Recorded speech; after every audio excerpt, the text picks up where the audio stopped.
Tonight, Nike, a brand so powerful, so dominant, it's known around the world.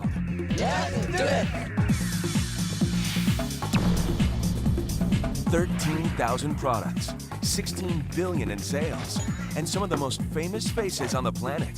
It's something that represented my name and what I did to the game of basketball. That has continually transcended over time. A company with critics. The transnational corporation that exploits people. And connoisseurs. It's my favorite pair. He's gotta have the shoes. 350 pairs. What percentage of your disposable income were you spending on shoes? All of it, except for my mortgage. It all started with a waffle iron and a college jock with an idea. And did you really think you could implement it? Yeah, I was too dumb to know better. And now, in the design studio, on the factory floor, and behind the latest blockbuster, CNBC presents Swoosh, Inside Nike. From the Nike Town store in New York City, here's correspondent Darren Ravel. Good evening. This is one of Nike's showcase stores, where the world's most powerful athletic shoe and apparel company displays its wares. It looks a little like a museum, which is fitting for a company that's turned its brand into a cultural icon. It all started with a few guys selling track shoes out of their cars. Over the years, Nike has pioneered the use of cheap foreign labor and provoked attacks from critics. It's produced groundbreaking advertising and spent a fortune paying celebrity athletes to create a mystique for its label. Today, the company is secretive, a bit mysterious, and wildly successful. Nice and close together, yeah. There we go. It's everything you'd expect of a movie premiere. But this premiere, it's for a shoe. I'm here to go home in a pair. The latest offering from Nike. Nike has this business of buzz down to a science. Not surprising from what may be the most successful marketing machine in history. A juggernaut that began with Nike's signature Air Jordan and continued for 22 more versions. The shoe that has become a part of Michael Jordan's legacy. Why do people buy Air Jordans? Why did they buy them then, and why do they buy them now? It's something that represented my name and what I did to the game of basketball. That has continually transcended over time. It's no wonder that Nike named a building after Jordan. In 2007, the Jordan brand, now a separate Nike subsidiary, grossed about $800 million, just $100 million less than the entire company was pulling in when they signed him 23 years earlier. No one knows just how much Jordan did for Nike better than Nike founder Phil Knight, who talked to us in his trademark sunglasses. So what did Jordan mean? Jordan was huge and still is. He became ultimately probably the greatest basketball player of all time and set the tone for what became not just a great endorsement, but has now become a brand. Michael Jordan's last game was in 2003, and yet Jordan brand sales keep growing. Brand Jordan today sells about twice as much product around the world as when he was playing. It almost didn't happen. When Jordan left the University of North Carolina in 1984, he was leaning heavily towards signing with Nike's arch-rival, Adidas. The thing is, I never wore Nike shoes until I signed a Nike contract. All through college, we wore Converse. And up to that point, my favorite shoe was an Adidas shoe. These are special. It was Nike's basketball talent scout, Sonny Vaccaro, who convinced insiders they should spend everything they had to sign Jordan. I said, well, what do we have? And we have about $500,000 to spend, you know. And I said, well, give it all to the kid, give it all to Jordan. And they said, well, we don't have to give him all of it. I said, no, if it takes giving him all, give it to Michael Jordan. Nike made the bet, $500,000. At the time, an unheard of price for an endorsement deal, especially for someone who had yet to play a minute in the NBA. We knew it would be good. We paid him the most money we could afford, and we overpaid, according to the other companies, you know, for someone who wasn't a proven commodity. But to Nike's credit, they did the right thing, and it caught fire. And this kid caught fire, and this sucker was good. Nike also offered Jordan his own signature shoe line, a promise Adidas wouldn't match. It didn't feel like it was worth it, which in hindsight is perfect for me because it made my decision that much easier, and I ended up with Nike, and it became a great relationship. People wanted the shoes worn by the kid who could fly through the air and was averaging 28 points a game. Sales moved almost as fast as he did. It was like an election night. Like, who's buying what? Oh my God, they sold 100 pair of shoes in Pittsburgh yesterday. They sold 400 pair in New York City. That's the way it was, like an election day count. Since 1988, most Air Jordans have sprung from the creative partnership of Jordan and this man, former architect turned shoe designer Tinker Hatfield. Where he has been really good over the years is he always asks the question, will the best players in the world be able to play in this shoe? Will I be able to play in this shoe? It ultimately boils down to what I call the romance of trying to draw out something unique from the athlete, from the personality, and from the relationship. He called it a romance between you two. Why do people kind of relate to that? Well, it's like a romance. Once you fall in love, it's hard not to fall in love with the person that brings you the most joy. I mean, it was like a marriage in the sense that he knew what I was thinking a lot of times. I knew what he was thinking a lot of times. Designing an Air Jordan often begins with a simple idea. The 11 was Jordan's tribute to formal wear. When he pushed Hatfield for a toe piece so shiny, it looked like patent leather. You just wait, he said, this shoe's going to be worn by somebody with a tuxedo. Someone's going to be in a tuxedo wearing this shoe somewhere. And lo and behold, I think it was American Music Awards. Boyz II Men. Boyz II Men. Had the tuxedo and you on had nothing to do with it. Nothing at all. It had nothing to do with them at all. But along with the style and popularity of the Air Jordans came an industry-high price tag of more than $100 a pair. In the late 1980s, there were muggings, even murders over the shoes. It's certainly been sad about the fact that people would harm one another just for material purposes to get a pair of shoes or rob somebody for something else. That's always been sort of a sad commentary about culture. When we visited Nike's Beaverton, Oregon headquarters, the company was throwing everything it had at the release of its latest Air Jordan, the Air 23. Well, everybody in the industry is going to be launching their game shoe. The focus?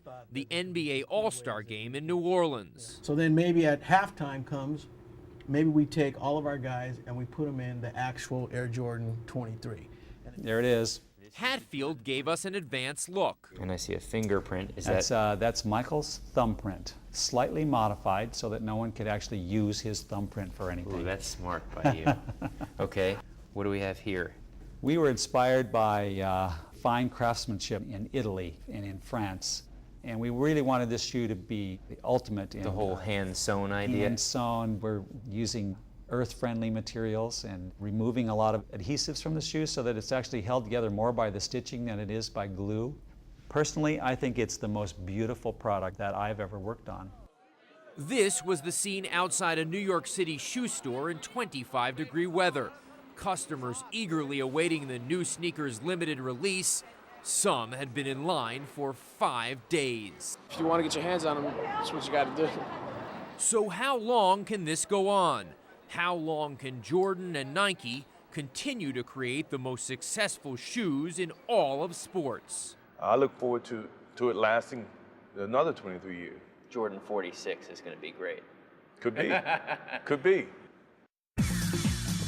Coming up, how a ragtag group of college jocks used grit, marketing genius, and a little luck to dominate an entire industry. I think that unnerves some people because we're very powerful, we're very successful, very smart. The birth of an empire when Swoosh Inside Nike returns. We now return to Swoosh Inside Nike. Started by a few running geeks on a shoestring, Nike Inc. has become this, the world's dominant athletic shoe and apparel company. Its sprawling 200-acre headquarters is home to a small empire. Here at Nike's Nerve Center in Beaverton, Oregon, just west of Portland, some 6,000 employees push to maintain that dominance. The campus's 16 buildings, each named after a Nike athlete, are encircled by a 14-foot-high grass-covered berm. And for those who are Nike-minded, this berm has become as significant as the company's logo. Outside this berm lies the real world. Inside, well, it's different. Inside the berm is this cult. Nike, and all these people coming to work here. It's not a cult, but it's the culture that's inside here. It's not your normal workplace. It never was. Nelson Farris, one of Nike's first staffers, carries the company's institutional memory. We got started with no knowledge, no brand. We did things under impossible odds. We had the courage to change. We innovated like crazy to compete. Mark Parker, who's been with the company for nearly 3 decades, rose through Nike's ranks to become the company's CEO. My first 2 years at Nike, I had 8 different jobs. It was definitely organized chaos in some senses. There was some framework and structure to what we were doing, but it was definitely, work by the gut, more intuitive. The company mission to make great shoes for remarkable athletes was established by the 2 men who founded what was first called the Blue Ribbon Sports Company, Phil "Buck" Knight and Bill Bowerman. When they met in the mid-1950s at the University of Oregon, Knight was a 17-year-old middle distance runner. Bowerman was his demanding coach. In an effort to find the most efficient shoes for his runners, Bowerman obsessively tore apart and rebuilt their shoes. Even his wife's waffle iron wasn't safe from his quest for the perfect sole. He was talking to his wife, looking at the pattern in that waffle iron. Waited till she went to church, by the way, and then took the waffle iron out in the garage and poured some latex stuff in it and baked himself some sheets of waffle, inverted the sheets, and came and started to make some samples with that waffle pattern. For Bowerman, no shoes were good enough or light enough. I used to go present to the board of directors as a young designer. I'd go in, and Bill Bowerman would come in with his old briefcase, and then he would pull out a postage scale, which I would hand the shoe down. Bill would take it and put it on the scale, and invariably say, "Is this the best you can do?" Phil Knight had his own obsessions. He felt sure Bowerman's designs could make money. He thought that Bowerman's ideas on footwear could be taken to Japan to find a company that could make those shoes, bring them into the U.S., sell to U.S. runners, and compete with the shoes coming from Germany. It was that simple. So in 1959, while enrolled in Stanford's business school, Knight wrote a paper that became the blueprint for Nike. What did you get on that paper? I got an A on the paper. You did get an A on the paper? And that helped because obviously it was sort of an offbeat idea on how to make inroads into the athletic shoe business. Right. And did you really think you could implement it? Yeah, I was too dumb to know better. After graduating, Knight took off for Japan, where he made a deal with the Onitsuka Company to distribute Tigers, their little-known brand of track shoes. Back in the States, he sold the shoes at track meets from the back seat of his car. Yet his long-term goal was anything but humble: the domination of the American athletic shoe market.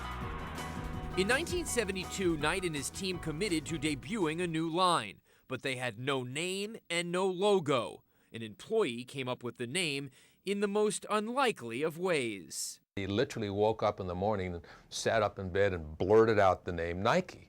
He wrote it down on a piece of paper. He says, "I got the name. Nike, it's Greek, means victory." He said, "What a perfect name." For the logo, Knight turned to a local design student named Carolyn Davidson. So I just went to the graphic arts department at Portland State, and there was a woman looking for, a young lady looking for a way to pay for her dress for the dance in a month, and so we paid her $2 an hour to come up with the mark. And she shows you basically a sheet of bloated check marks. Yeah, in 25 words or less, that's right.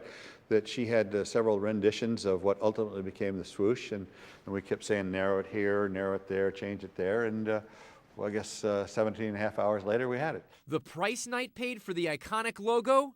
$35. Throughout the 70s, Knight moved aggressively to beat back the hold his arch-enemy Adidas had on the American market. He used groundbreaking and irreverent advertising that would eventually help establish the Nike brand.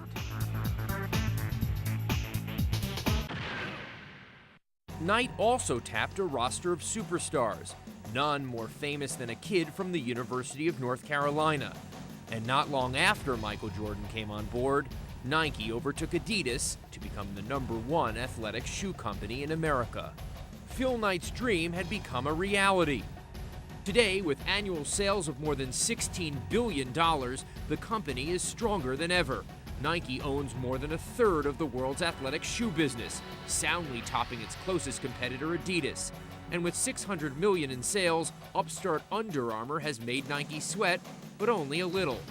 We're fierce competitors, and whenever you're that good, you always have detractors, always. And we say, bring it on. I think that unnerves some people because we're very powerful, we're very successful, we're very smart. And very rich. Phil Knight has a net worth estimated at $9.5 billion.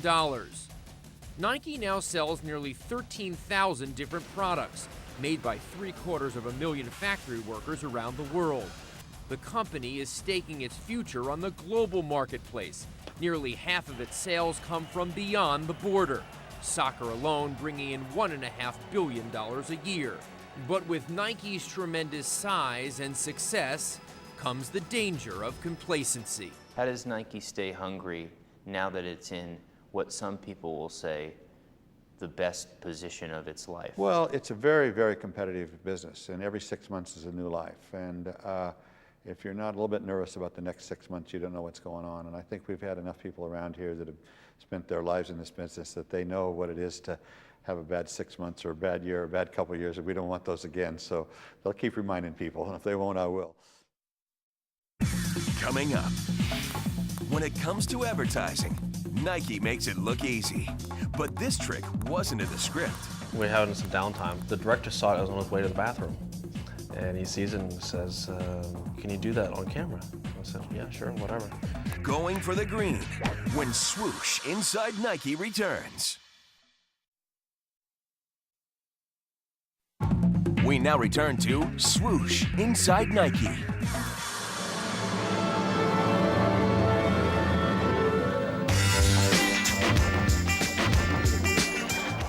The images are the stuff of advertising legend. Adrenaline-inducing. Often controversial. Is it the shoes? Sometimes funny. Cooler shoe. Well, I guess Spike Lee wasn't available. And always captivating. Don't I know you? Now where's that Tour de France thing? The creative mind behind the magic is Dan Wieden, founder of the agency that bears his name. Nike founder Phil Knight was Wieden and Kennedy's first client. The first time I met Phil was the year after we were given the business. They were having a sales meeting at Sun Valley, and I met him by the ice rink, and I was introduced to him, and he literally stuck out his hand and said, I'm Phil Knight, and you should know I don't believe in advertising. I suppose it was really kind of my stupidity. The advertising agency would come by and they'd make these presentations. It didn't make sense to me. So I got into a point where I said, I really don't like advertising. And it took Wieden to convince me otherwise. They said, look, you have to realize that what we're trying to do is communicate to our friends, our buddies, our athletic jock guys. So we don't want anything to even appear like advertising. Today at Nike, we know even more. They agreed to craft ads that were more insider information than advertising shtick. The partnership pursued an unorthodox approach, which would ultimately lead to trouble. In 1987, Apple Records sued Nike over the use of the Beatles song Revolution. The legal case was eventually settled out of court, but ironically, the resulting sensation brought with it free publicity. For Nike, any doubts about the power of advertising were gone. When some of this stuff started becoming controversial and then having a great impact, and the sales starts moving, and then they start realizing people actually, this is a way people can understand what this company is about. And once they did television, they realized, wow, this is quite incredible. The hits kept coming. Bono's football. In 1988, Nike tapped a unique talent to promote its revolutionary cross trainer, a shoe designed for any activity. Bo knows basketball too. The ads of multi-sport star Bo Jackson were a home run. Bo knows baseball. They showed him excelling. Bo knows tennis? At, well, almost everything. No. Tacked on to the end of the ad, 3 simple words, which became some of the most memorable in advertising history. And the shock was that the people that told us that it worked was the audience. I mean, we started getting letters from people that had nothing to do with sports, but about how it had saved their emotional health, and I was like, holy cripes. The tagline soon became an international phenomenon. Let's do it! A year later, I was in France, and I started seeing people with the sweatshirt just do it on there, and I was like, this stuff spreads like a disease. Good morning, ladies and gentlemen. Welcome to Flight 23. As Just Do It took off, another Nike athlete was beginning to take flight in the pop culture arena. Michael Jordan was quickly becoming the face of the NBA and of Nike. Yo, Mike, what makes you the best player in the universe? But it was an unlikely pairing with young filmmaker Spike Lee that allowed him to soar to an even higher level as a pitchman. Is it an extra long shorts? No, Mars. It's the shoes then, right? Nah. Even Michael Jordan himself was surprised by the reaction. Did you ever think it would catch fire like it did? No, because I think part of that success came from Spike's success.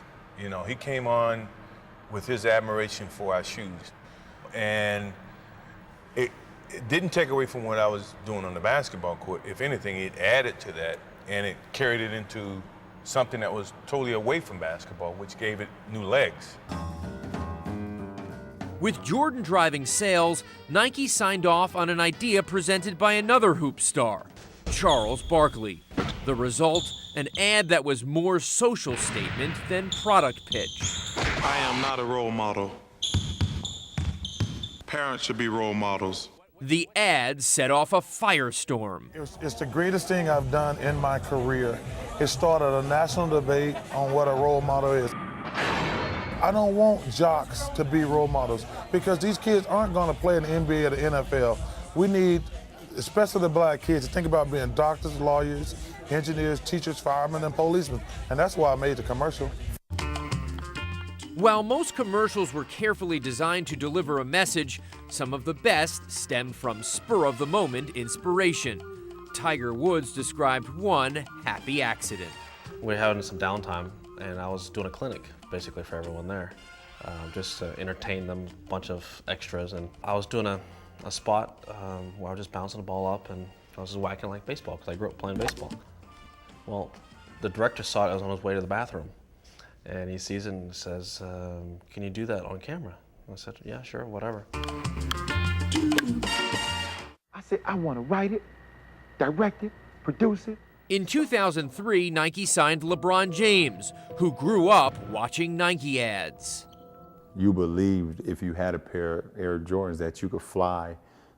Literally, you really believe that you can fly through the air like Michael Jordan. You really believe that you can shoot a fadeaway like Michael Jordan, that you can win championships like Michael Jordan, just because if you had those shoes on. It was a foul. Today, it's his turn. Like his idol, he's uniquely comfortable in front of a camera. He don't want to play no defense. He too cute. Time out, time out, time out. It was all ad-lib. It was me just basically just being myself and trying to accomplish what myself and what Nike wanted to get across.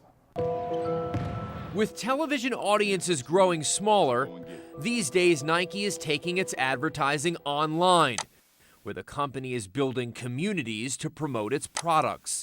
Despite the shift, Wyden says the mission remains the same, instilling aspirations rather than catering to consumer desires. They haven't changed. No, in many, many ways they have not changed. They're still trying to say what seems so elusive to say and to do what seems so elusive to do. After more than 25 years and scores of artfully crafted commercials, the one thing that doesn't seem elusive is Nike's iconic message.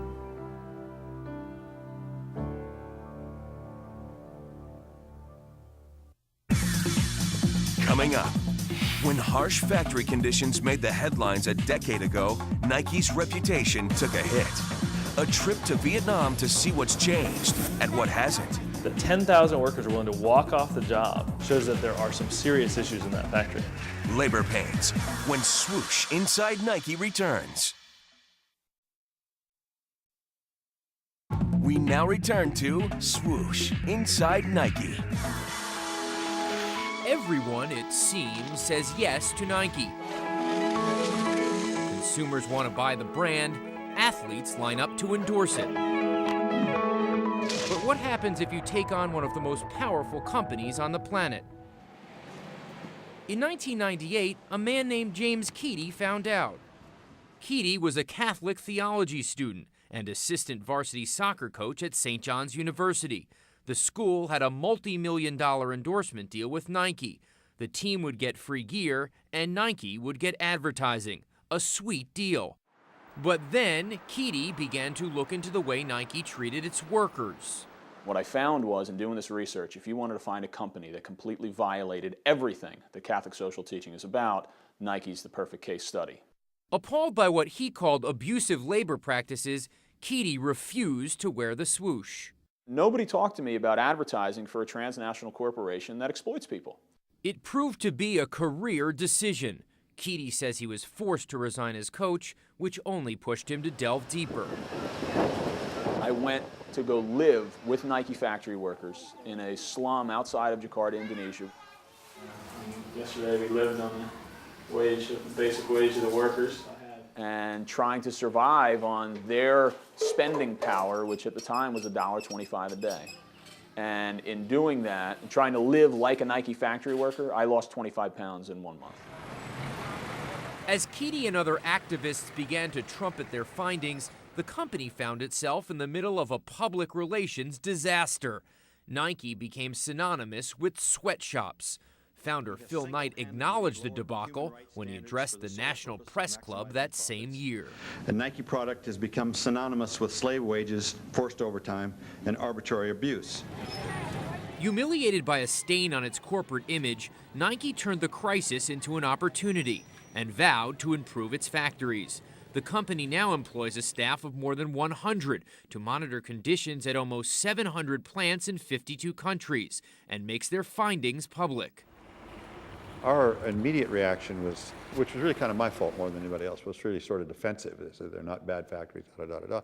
And really, we've made much better traction in saying every year we're going to make these factories better and better in every way. And if you don't believe us, come look at it. So we did. To see for ourselves, we traveled to communist Vietnam, where Nike pioneered outsourcing, benefiting from low-cost labor and weak unions. In 2008, more than 80 million pairs of Nike shoes will say made in Vietnam. With some 200,000 people producing Nike product here, the size of the workforce makes Nike this nation's largest foreign employer. The company opened its doors to us. The 3 plants we visited, like all Nike factories, are owned by independent contractors. Each was clean and well lit. Nike even provides free meals and high school equivalency classes.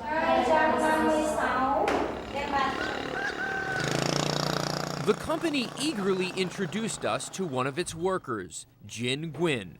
Jin was handpicked for our interview by the state-run labor union and said life on Nike's factory line was just fine. There were all these stories that workers were getting treated badly and that the factory conditions were bad. The general working conditions of where you work, how do you feel about them? It's very comfortable. The worker and the staff, even the managers, can talk together and get ideas together. So if you have a problem, they will listen to you? Yes, of course. When it comes to the treatment of its workers, many outside observers we talk to agree. Nike has become the industry gold standard. But we discovered that in Vietnam, even the gold standard can't avoid labor problems. Nike told us 10 of its 35 plants here were hit by strikes in 2007. One occurred at its Taekwon Vina plant outside Ho Chi Minh City.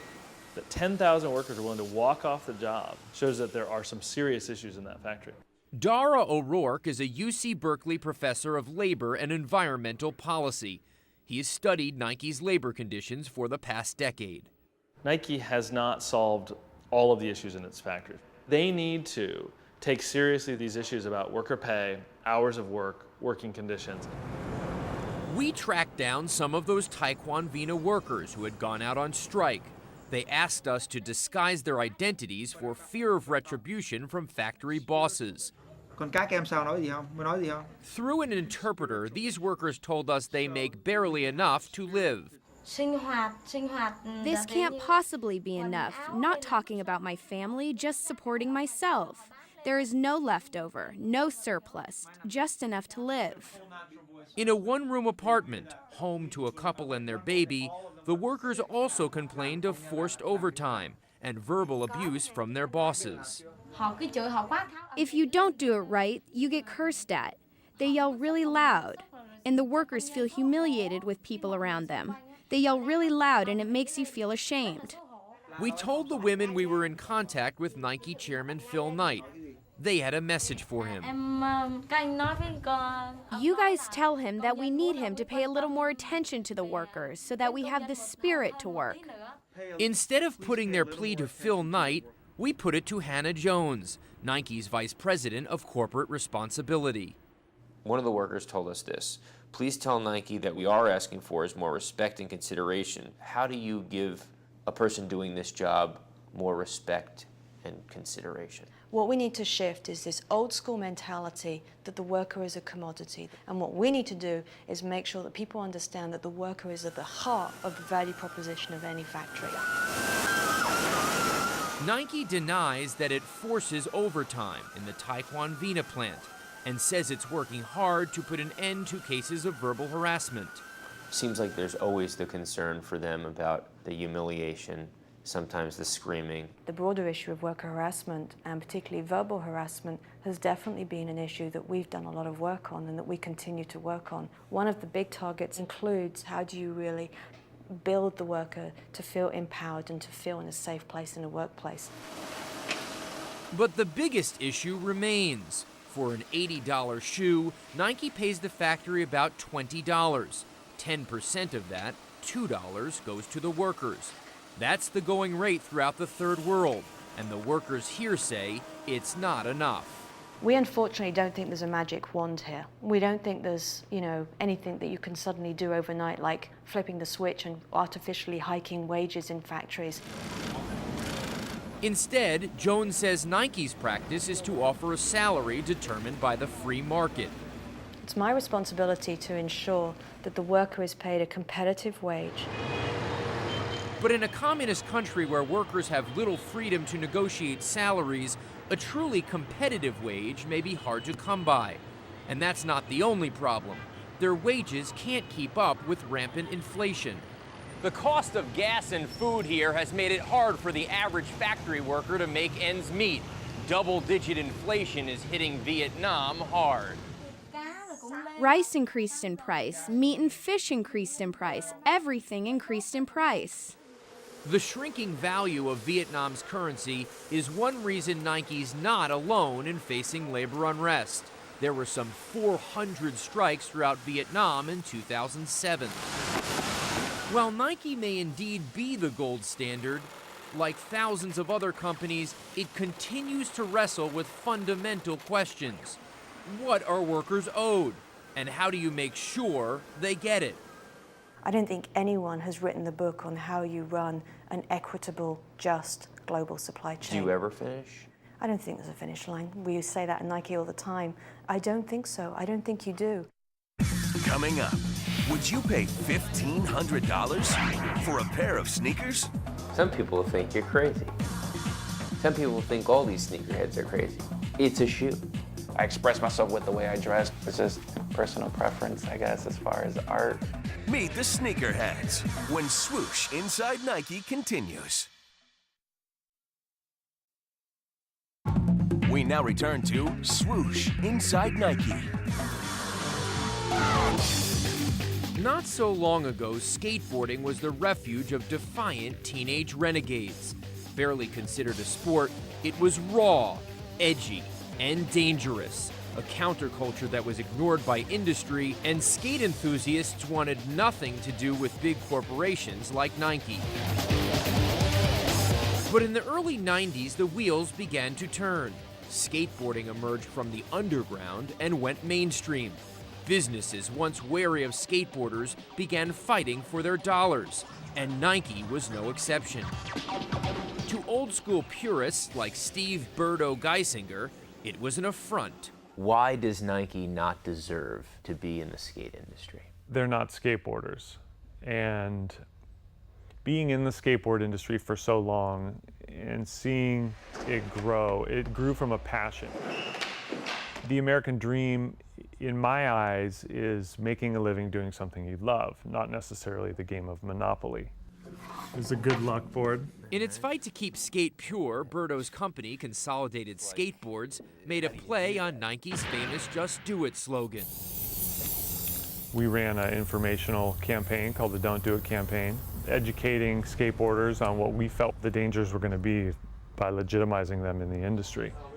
They feared large corporations would wipe out the smaller companies built by the skateboarders, so they fought to stop Nike in its tracks. To help crack the market, Nike bought into two skateboard companies, Hurley and Xavier, but that didn't make up much ground. So in true Nike style, it regrouped. Nike CEO Mark Parker. Why didn't the attempts to get into the skate business work before? I think because we never really committed to the sport until really about 4 or 5 years ago. We dabbled, and we're not good at dabbling. I think we're at our best when we commit. So Parker tapped a retired Nike executive, 50-something Sandy Bodecker, for the mission of infiltrating the market of young, non-conformist skateboarders. They were wary to let a larger company, whether it was us or anybody else, into participating in their world. What they really did want to see from anybody is a true commitment and a true understanding and a shared passion for what they do.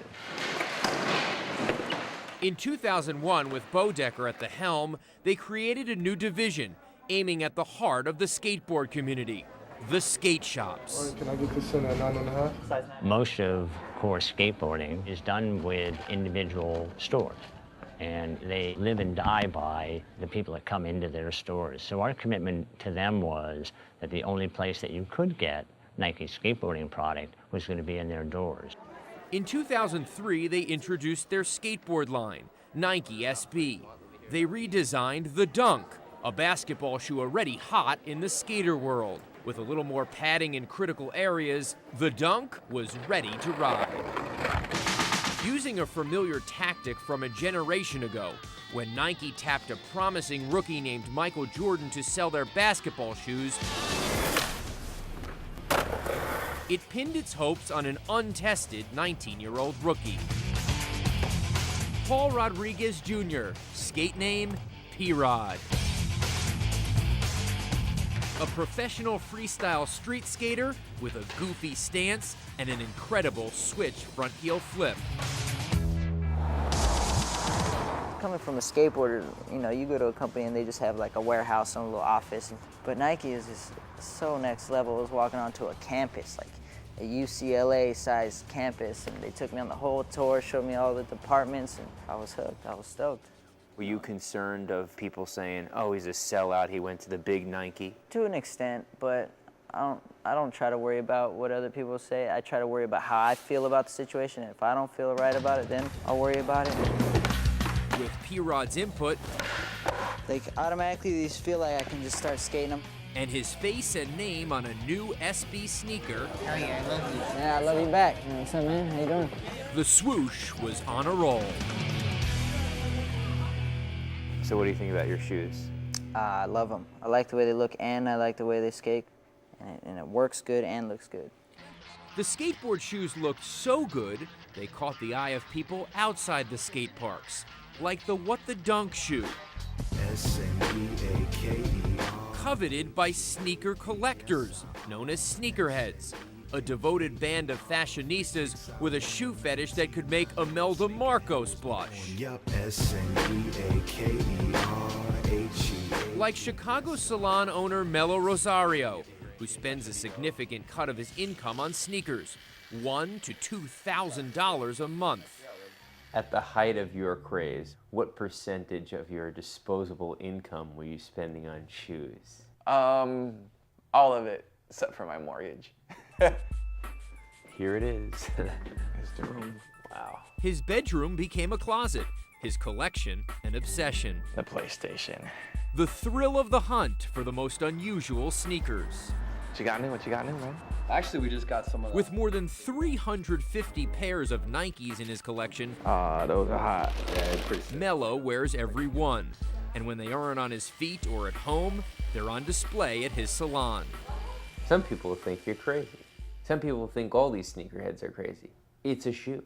Myself as a sneakerhead or collector, I express myself with the way I dress it up or whatever. It's just personal preference, I guess, as far as art. S-N-E-A-K-E. Sneaker connoisseurs like Rosario converge on events like the Dunk Exchange, a sneaker bazaar where people come to buy, sell, and trade the hottest sneakers to the hottest beats. I got a fresh pair, hopped out of the barber chair. Whether hand-painted or a hard-to-find classic. OG Cardinal 7s from 1992. Like any collector, sneakerheads carefully consider each purchase. Rain, sleet, and snow won't stop a sneakerhead on a mission. When a new shoe is released, they line up days in advance. I really want these shoes. I've been here since Wednesday. It's Friday now. They come out tomorrow, Saturday. Give me a story. Give me the shoe you had to have. We flew out to Seattle, camped out there for about a day and a half. What was the shoe? It was a Cowboy Air Max 95, so collector. How much did that shoe cost? You know, like standard box price was $145. But that same day, that shoe was selling on eBay for like $700. And Nike fuels that kind of frenzy.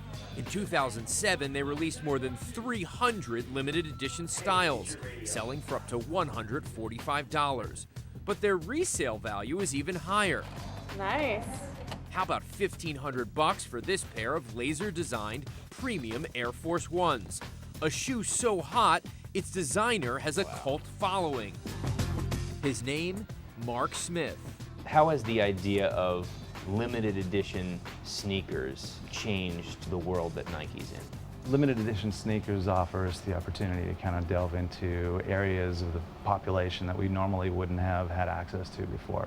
Whether it's collectors who are into a certain artist, or if it's event-based sneakers that specifically hit a moment in time.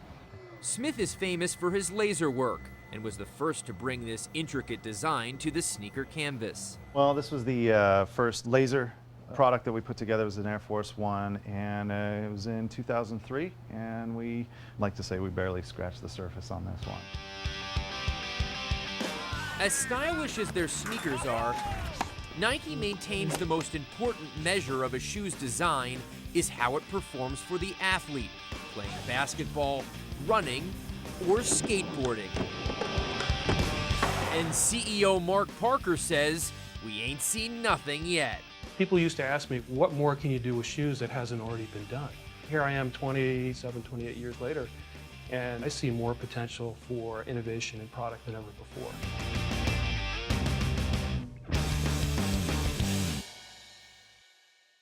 For nearly 40 years, Nike has approached every challenge by doing what CEO Mark Parker calls a deep dive, researching the playing field, creating a strategy, and then fiercely throwing resources at it. To paraphrase one company executive, everyone with a body is an athlete. So Nike will stop at nothing to penetrate every sport, every market, and find ways to sell you a sneaker, a shirt, or a ball. For CNBC, I'm Darren Rovell. Thanks for watching.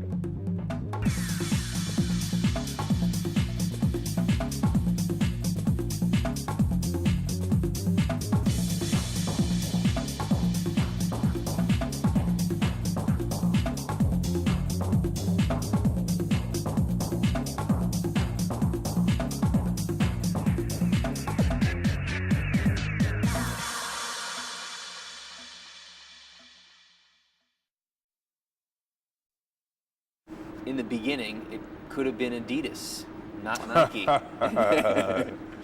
At the time that everybody was starting recruiting me about what shoes to wear, I was pro Adidas, the whole time.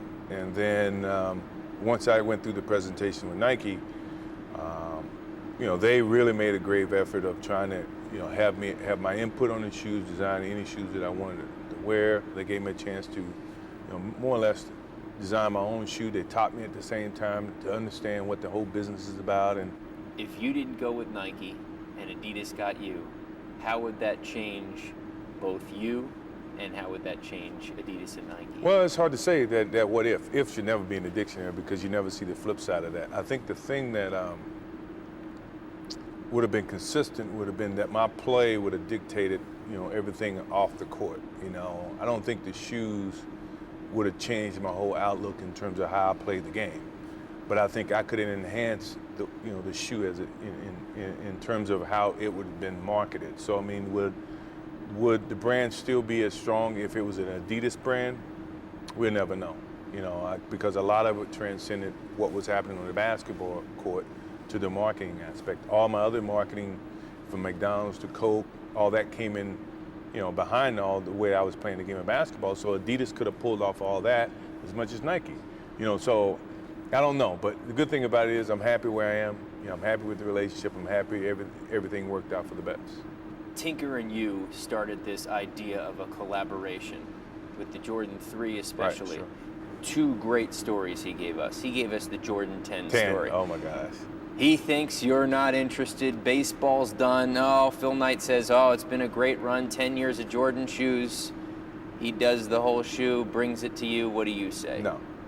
Yeah, this shoe cannot pass because I didn't finalize the final product. And contrary, actually, based on what his understanding was, I was in baseball. Yeah, he thought he and I were on the same page when it came to, finalizing his shoe. But I think, that's when I said, I got to get more in tune with what Tinker is. Tinker has to get more in tune. We don't want to have to go through this ordeal again, so that we make sure that we're always on the same page. You scared him. I scared him, yes I did, because I felt like, this is the first time something hit the market that I didn't approve. And, everybody kept trying to talk me into saying, hey, well, we learned from this. Let's go let's go back. Because I don't want something that misrepresents me in the market. So they had to pull all the shoes back, and we had to go back and put the right ones out. Changing the logo from the swoosh to the Jumpman, what did that do? It gave me my own identity. I think it did exactly what Nike initial plan was to try to broaden their reach for that whole industry. They knew Nike was a strong brand. They wanted to create a sub-brand that was just as strong. So now you got two-headed monster going at that whole market. And the thing that happened was once they took the logo off my shoe, it was still identifiable, and then we created the Jumpman, which was totally identifiable. And the two worked hand in hand in trying to capitalize on the business. And what we were able to do is we capitalize on the high end of the business, the quality of our basketball shoe because of the clientele, because of the consumer, because of the way that I played. All that played into how we marketed the shoe, while Nike was down below basically controlling that portion of the business. And the two of us were able to expand and grow and dominate the brand, dominate the business. And I think that's continued to be successful, although Nike now wants to we find a little competition in where they're trying to get into the elite portions of our business that we've been able to dominate the business. Everything over $100, they've been able to dominate everything under. We both have been trying to find that other portion of our business to keep pushing it and excelling each other to where we continue to capitalize the business. Why do people buy Air Jordans? If I had to put something on it, I would say it's because of the team and the way we have designed our own business, and niched out our own business within the consumer, that they have total faith in what we design, that it's going to be, one, that it's going to be hip and totally stylish, two, it's going to be done with the highest of quality, and three, it represents the best in basketball. Those are three things that, we've earned. It's not something that, someone gave us. It's something that we have earned over a 23-year period as long as we have that, I think we can still maintain success within the company. You know, and it's a lot of other people trying to duplicate the same thing, which I think they're starting to find out is something that you can't duplicate because it's hard earned. We were keeping it year to year. We never knew when the stream was going to end, but I think what we constantly focused on is building a solid product that we catered to the consumer. We listened to what the consumer was saying. We kept saying that we're putting quality into this shoe. It's not something we just throw together, you know, put a name on it and go out and sell it. No, we take pride in what, and we always have a story behind it, you know, why, you know, which I think is kind of, the consumer have totally understood that. And they've bought into it, you know, because we put a lot of time and thought into it. It's not just something we put together. Are people surprised about Michael Jordan, the designer? Tinker says, you know, this guy's good. He really does know the fashion trends ahead of them. He knows that what inspires him and can work that into a shoe. And Tinker knows that as well. I mean, this is something that I just, you know, throw my name to. You know, they have taught me this business. You know, Nike's taught me this business about building a basketball shoe and listening and understanding what the consumer wants. This isn't something that, hey, I came out of college saying, hey, I know how to create a basketball shoe. No, you know, I knew how to play basketball, and they taught me the other aspects about it. And then we've been able to cultivate that into a phenomenon, you know, because of my interest in creating and Nike's interest in creating, and we've been able to blend that and sell it. You know, so yeah, I'm intrigued by it. I love it now. I love being able to, you know, to give that feeling to the consumer. And as long as my interest is still strong, Nike's support of it is still strong, then we're going to continue to grow the business. Consumers, you know, definitely still supporting it because it's lasted 23 years. So we went through this with Tinker. He said to us, Michael and I meet and we don't do any focus groups, and it's kind of like we like it and then it's out. So what kind of pressure do you feel when you do something like the 23, the 23rd version, an important number, and you have some elements on it that have clearly never been done before? Well, I think when you talk about the shoe, and I think the way that the brand was established was, it was unique. And people started looking at them saying, wow, that's an ugly color, or that's a unique color, or that's a different color. Weird design, weird material. And every time they said it, it brought more attention that it was out of the norm, which obviously people pay attention. You know, the first response I get from a lot of the shoes is, you know, when we ask people, God, that's an ugly shoe, or that's a, you know, that shoe, I can't feel that shoe yet.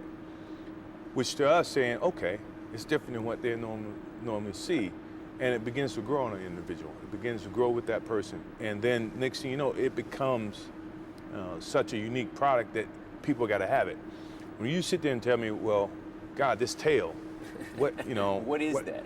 You already focus on a feature of that shoe, which in essence now brings more attention to it. No basketball shoes I've ever seen like that. None, you know, none. One thing that we tried to do with the 23, and I think Tinker may have told you, is that we innovated this whole process before anybody else had, you know, in terms of our environmental sensitive concept, where we don't use as much glue as most shoes. We use a lot more of the, you know, the threading of the shoe itself. It's fused together.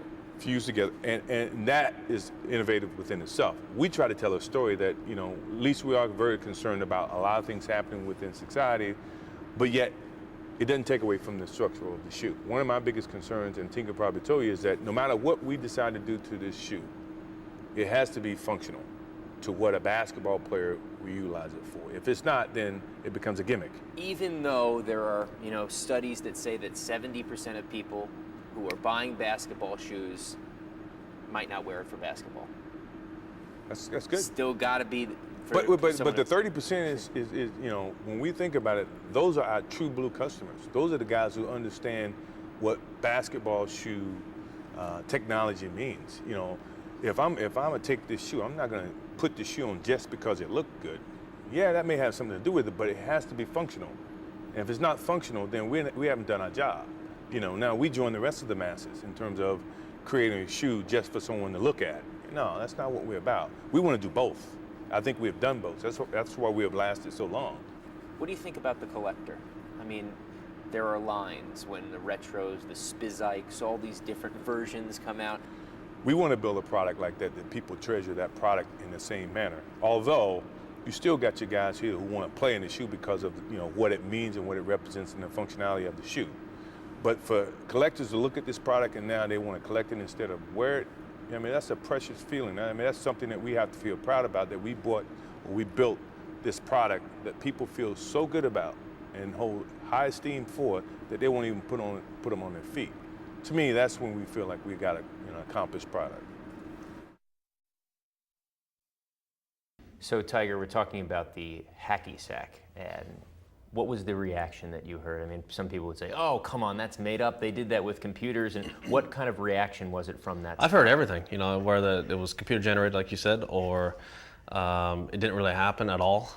But it took me 4 takes. I hit it every time, but it was just getting the right timing. And the talk about it, just the viral talk about it, was amazing. Yeah, that was the funny part, because I've been doing that for a while. It's just that no one's ever seen it. All my friends, some of my friends can do it, but we're just at home just mucking around, so no one ever sees it. What did these ads do? Nike Golf went from 0 to 600 million. These ads versus your play, how do they mix and match with each other?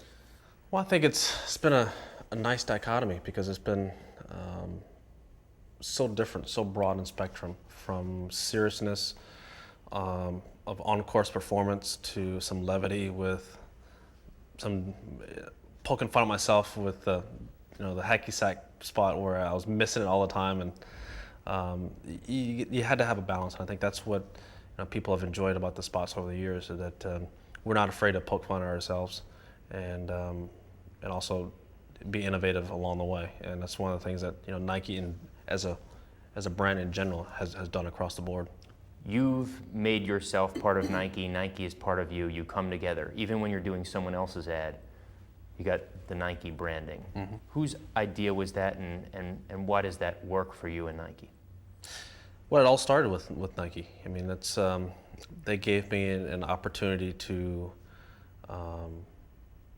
be head to toe and pay me a contract I really did not deserve, because I hadn't done anything on a professional level. I hadn't hit a golf ball yet, and quite frankly, I hadn't played well in any PGA Tour event. And Phil Knight had the confidence in me and to go ahead and put that kind of money forward, which had never been done before. And yeah, do I owe loyalty to that? Yes, because they gave me an opportunity. Because with the money that I received, I was able to go out there and just play and not have to worry about making ends meet. I was very lucky. Not a lot of people have that opportunity, but Nike gave me that, and I will always be eternally grateful for that. How about showing the personality, another part of your personality that you might not show on the course besides the fist pump, the ads, giving you a chance to, this is me? Yeah, well, see, that's been, the interesting thing about it, because people only see one side of me. And, Nike wanted to, show them what they see, what everyone else sees, who's, not around, who's around me all the time. I can't take anything seriously. I'm always poking fun at everybody. I'm always having a great time. It's been overall, throughout the years, it's been neat to see, as I said, the dichotomy between all the spots, but also the symbiosis of the whole thing is how we've gelled and made this company start from nothing to where it's at, and then we're the leader in innovation in the entire industry, which is unheard of in such a short span of time. Hey, Mark. Here I come! Cannonball! Those 4 characters are basically who me as a person act like on a day-to-day basis. I'm little LeBron, like a leprechaun. Go crazy, beat like a bride. You got the kid version, which I act like all the time. The athlete, which everyone see on the court. Business, which I do off the court. Yeah, we should take my yacht, the Cool Breeze, on the islands. And then wise. I like that afro. I remember back in 1975, my afro was like that when I was dunking on your daddy. A lot of people say that I act beyond my years, so it's those 4 guys those 4 characters are who LeBron is on a day-to-day basis. So it was fun to get into character and have fun with it.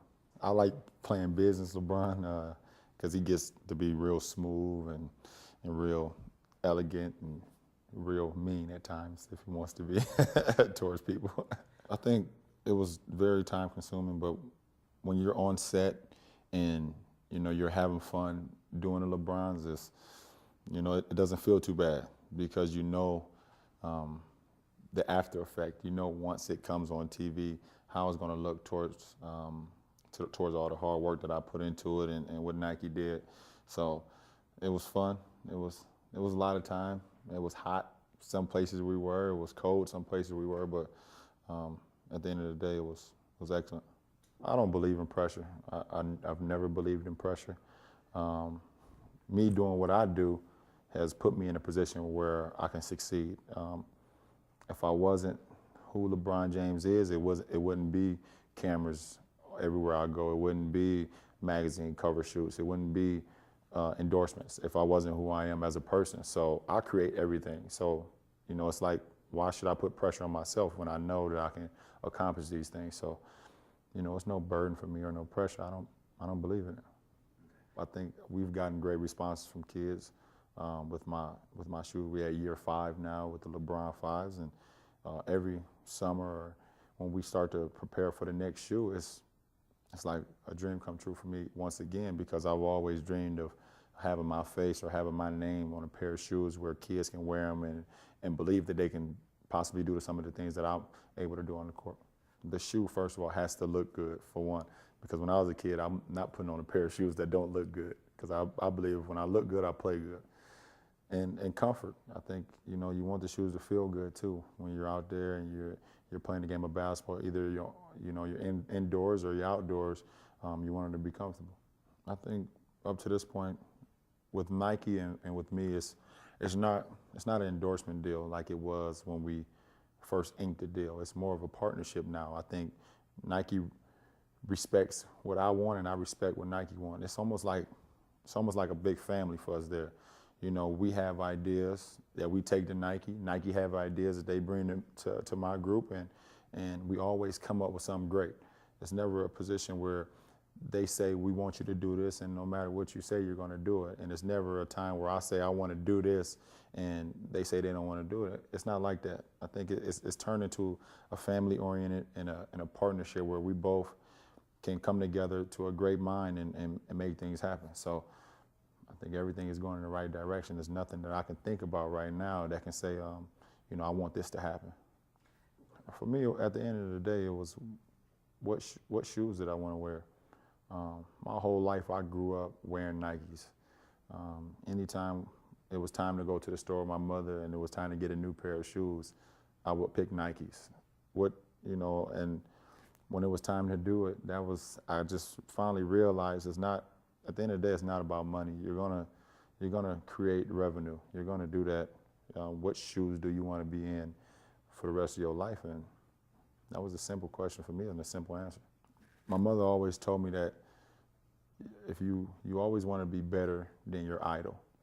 And when I grew up, for one, my mother was my hero and Michael Jordan was my idol. So my mother always said if Michael Jordan is going to be your idol, then you want to prepare yourself to be better than him. You don't want to be just like him because there's only one Michael Jordan. So as I grew older and as I'm in the position I am now, it made sense. You want kids to look up to you, but you want them to understand that you want them to be better than you. You don't want them to be just like you because it's only you. You can only be you. You can't be somebody else. And I hope that we can get that across to kids where they can work to a point to get to where I'm at and then work extra hard to get beyond where I'm at. Well, I hope when kids put on my shoes, I hope, one, that they're on their way to the court. Two, they want to be the best player on the court, male or female.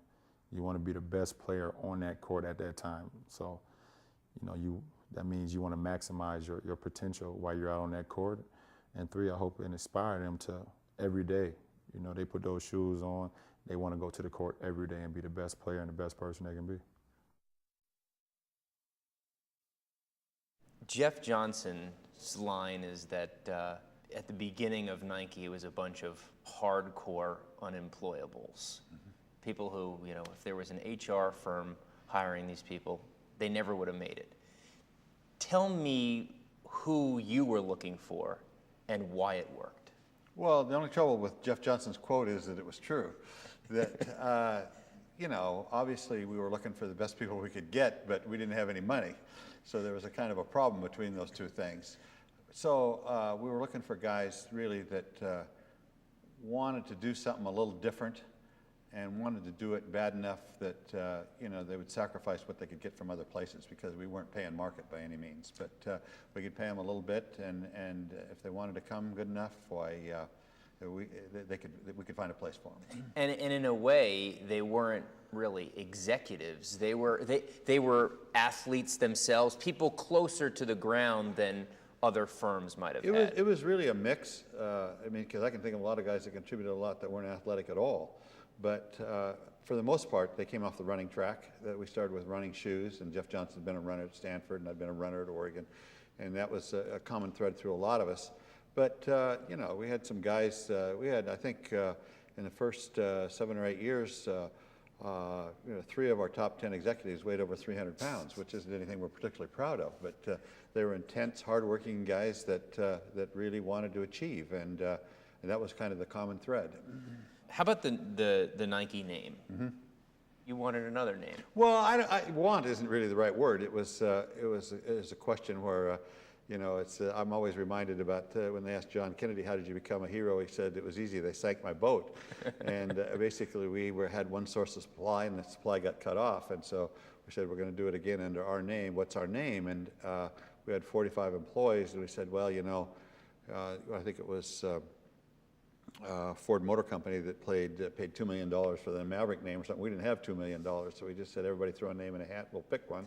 And, you know, I didn't pick my own name, thank goodness. Jeff Johnson came up with the name Nike, and it has grown on me, and it's working pretty well. Did it make sense to you at the time? Oh, yeah. I mean, obviously, Nike was the Greek goddess of victory, and it was also a missile, which we felt could connote speed, and it had sort of the hard K, which was, you know, what you kind of want in a trademark, and all of those things. And so it was the best choice, clearly.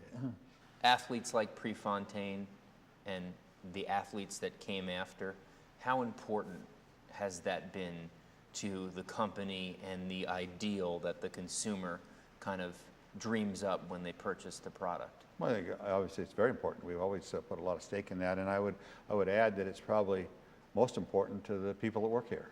It becomes the, you know, kind of the figure that we aspire to be good enough for, to make products that will allow Steve Prefontaine to run faster and farther and jump higher for Michael Jordan or whoever it is. And so it almost starts internally first and then spreads out to whoever else we can make it meaningful to. And people had the endorsement model was just really starting to pick up when you guys got into it. But the idea of working with the athlete was not quite there. Right. You know, one of the things we said, which we thought was a little different from everybody else, is we want to win their hearts as well as their feet. And that's proven to be very, very important to us. And, you know, it's critical to the whole thing, in my view. 1980, milestone year. Mm-hmm. You pass Adidas as #1. In the U.S., yeah. In the U.S. Mm-hmm. Stock market, you go public. Mm-hmm. The Air idea is being floated around. Mm-hmm. How close are you to realizing this business is really going to be a big business? As I said, that we dreamed from the very beginning in Jeff Hollister's new book, he's got a book out on some of the early days of Nike, and he quotes me as saying, in the early days we were schizophrenic, that we thought we were going to conquer the world, but we didn't have any money to pay anybody. And so we were always sort of between, but we always dreamed big. And I think, you know, obviously when we went public, it was really kind of just another statement that we can get there, and it was also took a lot of pressure off the financial hardships that we kind of toiled under from the very beginning. So it was definitely a milestone, but it didn't really lift our dreams that much. We already had them. And you were going to push on and be Absolutely. bigger. You had to be bigger. You had to be #1 in the world. We wanted to be #1, absolutely. You described Bill Bowerman as part madman, part genius. Mm-hmm. What's the one story on Bowerman in your interaction with him with Nike that really says this is what Bowerman did? Well, I mean, Bowerman at a board meeting was always an interesting situation because he could give a damn about most of the things that went on in there. But the one thing he was always was a stickler on the shoes, and he would just rail on that. And it was sort of irritating at times, but until I stepped back and realized really this is really the most valuable contribution that's being made in so many ways. And one of his great lines was, we make the worst shoes in the world except for everybody else. And that's the way he looked at it. And I think I think Mark Parker kind of looks at it still that way today. It's really an interesting way of looking at your product line and really having a mentality of always trying to improve it. Michael Jordan as, you know, the world's greatest basketball player, and we think of Brand Jordan as this legacy brand that's been around forever. And actually, you know, Brand Jordan didn't even get created until probably Michael's 12th or 13th year. I mean, I'd have to go back and look at the timeline. But, you know, he was a Nike endorsee, you know, up until that point. And I think one of the, you know, another one of those iconic moments in the development of the brand and the business was when we took the swoosh off the shoe. And you know, and we had the confidence to do that because Nike and Michael were so deeply aligned in the consumer's mind that we could afford to do that. There was nothing at the time that didn't have the swoosh. Absolutely Nothing. not. And to this day, still probably isn't. You know, and that, you know, but at the time too, you know, it was an evolution of events and progress and process and everything else that goes with it, creativity from Tinker's part. That you know, Michael emerged as the star that he was, and the business became much more of a culture than just a transaction, and it just continued to grow from there. What did he mean around the world? Well, I think again, Michael is probably one of the most recognizable, iconic athletes of all time. I mean, you think back through maybe Muhammad Ali and. You know, and I certainly, you know, some of the great golfers and tennis players had their day because those were really, truly global sports, you know, back in the 70s and the 80s and the 90s.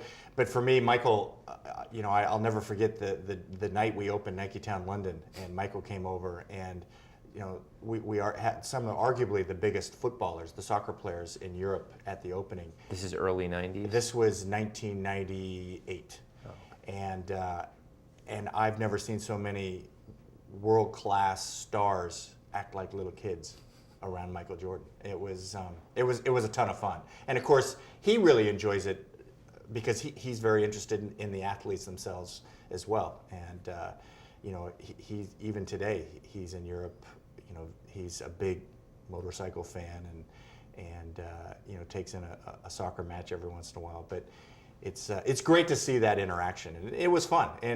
But to see Michael and the way he was revered by the athletes of Europe was interesting. When a kid says Jordan 23 is $185, how is that rationalized? Is it premium brand? Is it how is that price rational? Well, I think, you know, when you think about that shoe and what it represents, I mean, it's still, you know, our formula of pricing is still, I mean, we stay pretty true to it, even in that shoe. I mean, we could argue that shoe could actually garner much more, and oftentimes does once it goes out into the eBay world and the auction world. But the brand itself, I mean, we want to make sure that the brand itself is accessible to all the kids, and so, you know, the game shoe represents the pinnacle of the product line. It represents probably the best basketball shoe we can make as a company.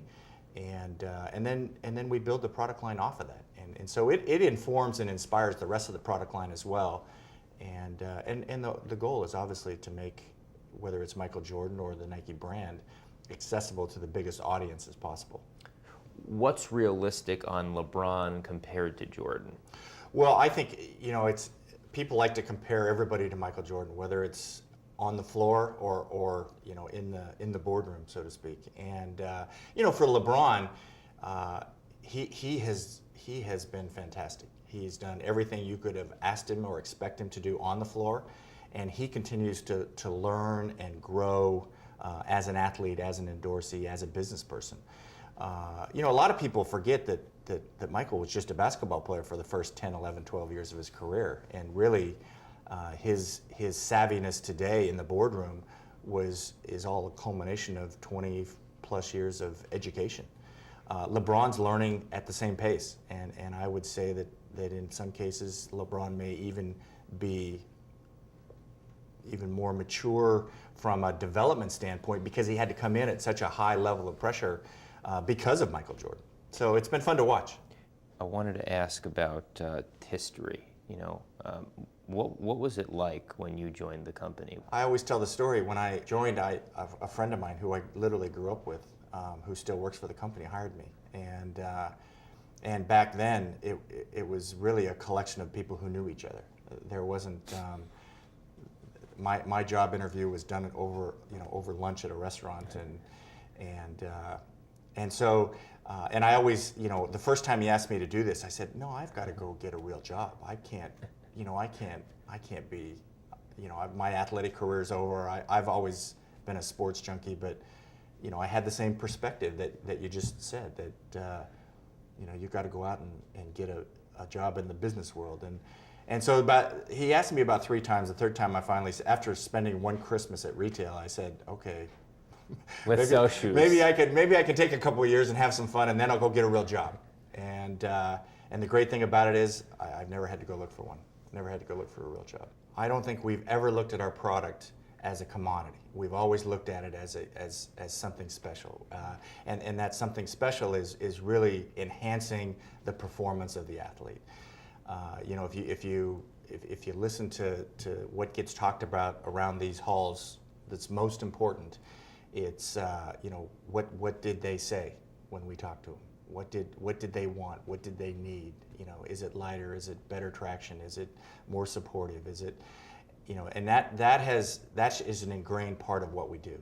And so, the idea that we started here working and that then it transcended into something special is again counterintuitive to us. It's always been something special. How has advertising changed over time? Yeah, it's a great question about advertising. It has really changed over time. When I think back to, sort of like 1984, when it was really a time when the family all sat down, kind of watched TV all together, and you think about how that was to where things are today, it's changed significantly. The family doesn't sit down all together. Kids get this opportunity, right, to kind of see the world on their terms. And that's really changed the way that we connect with consumers. So for us, we still do great big advertising because it's important to drive awareness, but we do other things now, which is we not only inspire people, but we actually help them do whatever they want to do. So Nike Plus, I think we talked about that, was a great example of how you do that. Nike Plus is, people were out running and they had an opportunity to, figure out using your iPod, hear how far you ran, how much you ran, log your runs. All of those things were really great opportunities to connect with people on their terms. And then importantly, we actually brought it online. So you had a chance to actually see your own data online and log yourself. So that was a huge thing for us. That's how it's changed. Gone are the days where it was really just about big advertising. Now it's much more about engaging consumers. Today's communication, people going online, being closer to buying the product than sitting on the couch watching an ad.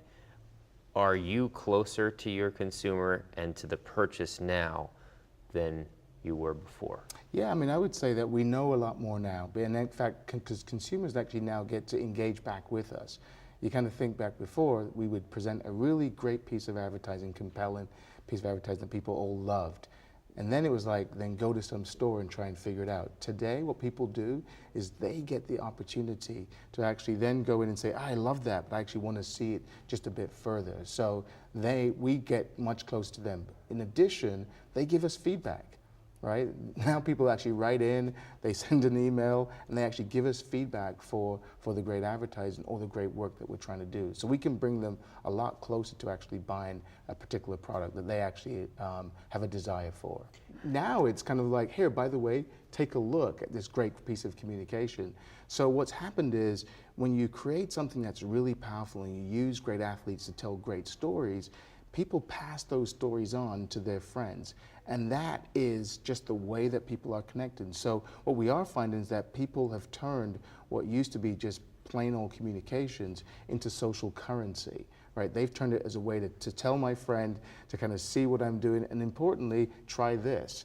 But then you get to take that journey just one step further. How does the way you talk to people today influence the power of endorsement? In the 80s and 90s, it was the face, it's recognizable.